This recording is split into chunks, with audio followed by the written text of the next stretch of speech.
Hindi na talaga namin nasabi kay Lolo ang totoo. Lalo at inirequest yun ni Lola. Tapos, sigurado kami na kung malaman niyang abot kamay niya lang si Lola, natatakot kaming baka dibdibin niya o baka hindi niya kayanin yung totoo at mapano siya.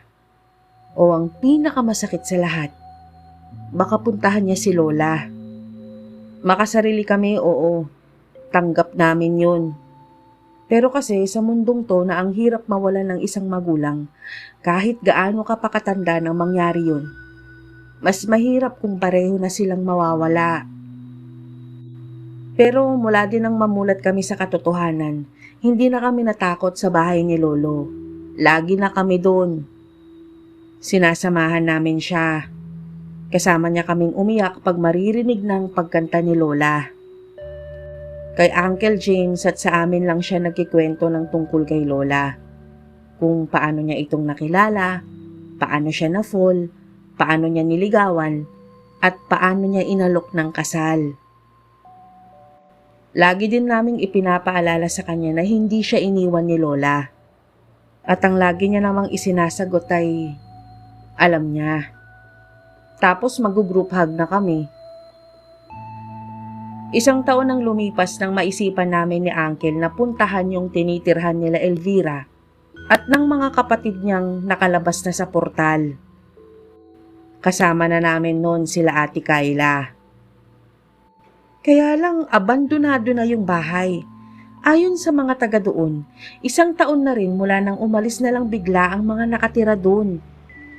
Dagdag pa nung isa naming nakausap, wala silang anumang dala bukod sa mga damit na suot nila. Naubos na rin ng mga magnanakaw yung laman ng bahay bago pa malaman ng barangay. Wala na silang kahit anumang balita.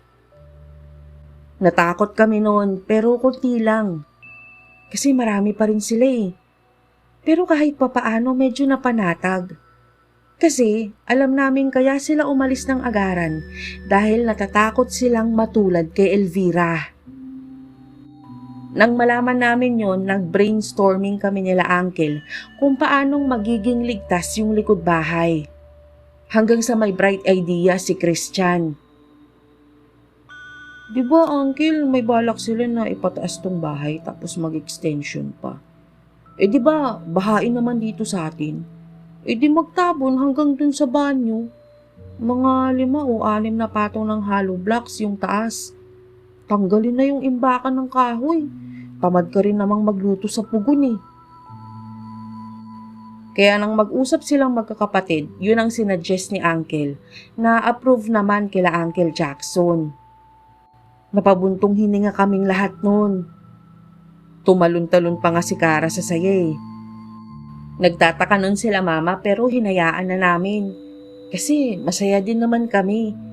Lalo at may mga maliliit na kaming mga pinsan na mahilig magtatakbo. Hindi na kami mai-stress sa pagbabantay sa kanila pag nasa likod bahay sila. Na ang lagi naming naiisip baka lumusot sila sa portal. Nang matapos ang bahay, napansin naming pati sila Moshi naging at is na. Hindi na sila nangaaway pag hindi sila makalabas agad pag pa 10:34 na. Lumalabas pa rin naman sila, nakabantay doon sa kinalalagyan ng portal. Pero chill-chill na lang. Kung may makalabas man kasi, siksik na lupa at mga tipak ng bato ang bubungad sa kanya. Approve din kay Lola ang ginawa. Huli namin siyang nakita bago simulan ng bahay. Sumilip siya sa may portal. Nagbago na ang itsura niya. Magkasing tanda na ulit sila ni Lolo. Sabi niya sa amin, kaya daw siguro ganoon dahil nang iligtas niya kami kay Peke Elvira, na-expose siya ulit dito sa mundo natin. Tapos, binigyan ulit kami ng takot ni Lola. Sabi niya natatakot siyang baka hindi lang yun ang portal dito sa atin. Sa tingin niya, yung parang pader na nagiging dibisyon ng mga mundo o dimensyon ay may parteng manipis, numipis o nasisira na. Kasi 'di ba nakakausap niya si Kara sa bahay nila mismo. kaya pinag-iingat niya pa rin kami. At katulad ng bilin niya, hindi niya kami pinagtitiwala sa ibang tao. May nakwento din sa amin si Lola na yung mundo nga doon, katulad ng sabi ni Kara, ay parang replika ng mundo natin dito. Mas gloomy lang. May mga katulad siyang natrap din doon. May ilan na rin siyang nakilala na katulad niyang naranasan. Na nagising na lang na may nakatingin sa kanilang kamukha nila at pinilit na pumasok sila sa portal. Malakas ang kutob ni Lola na napalitan ng magulang niya at si Elvira sa araw ng binyag ni Auntie Jasmine. Pagkatapos kasi ng binyag, ipinamana na sa kanya yung bahay at lupa at umalis na ang nanay at tatay niya kasama si Elvira. Yung isang nakausap ni Lola, ang sabi sa kanya, hindi basta-basta nakakapanggaya ng mukha ang mga nilalang sa dimensyon na yun. Matagal daw. Kasi nung dumating siya doon, yung nakausap ni Lola, naglakas loob siyang maglibot. At may nakita siyang kubo na ang nasa loob ay mga basag-basag na estatwa. Sa tingin niya, gawa sa putik ang katawan ng mga nanggagaya na wala silang sariling katawan. Parang kamalayan lang sila. 2009 nang huli naming marinig si Lola sa kabila. Nagpaalam siya sa amin isang araw. Sabi niya masama ang pakiramdam niya. Baka raw hindi na muna siya makikipag-usap sa amin. Ipapahinga niya. Nag-aalala kaming lahat noon. Kasi mag-isa si Lola dun eh. Hindi namin sigurado kung may dumadalaw ba sa kanya doon na kapwa niya tao. Parang pinipiga ang puso namin ang ikatlong araw na hindi pa rin namin ulit nakakausap si Lola.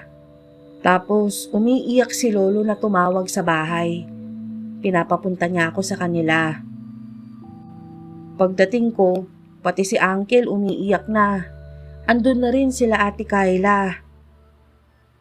Ang kwento ni Lolo, nang nakaraang gabi, narinig niya si Lola na nagpapaalam sa kanya.